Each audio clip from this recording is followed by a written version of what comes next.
Binibigyan ka ng pagkakataon na magmahal. Bakit siya pa din? Alam mo nang may mahal siyang iba eh. Hindi ikaw ang gusto niya. Pinapaniwala ka lang niya na meron kayo para maging reserva niya. Ikaw naman kasi si payag ng maging option lang eh. Kahit siya yung priority mo. Nauubos yung oras mo kakaantay sa taong hindi ikaw yung nilalaman ang puso. Tandaan mo to, never beg for love. The right person will never make you compete for their attention.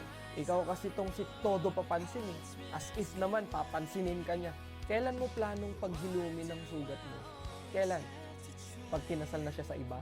Gusto mong ma-realize yung pain? Kailangan mo ng taong magbibigay ng lahat sa'yo. Pangakong habang buhay, di ko mabibigay ito. Maaring kailangan mo ako ngayon, pero ito'y hindi totoo. Alam kong masasaktan ka.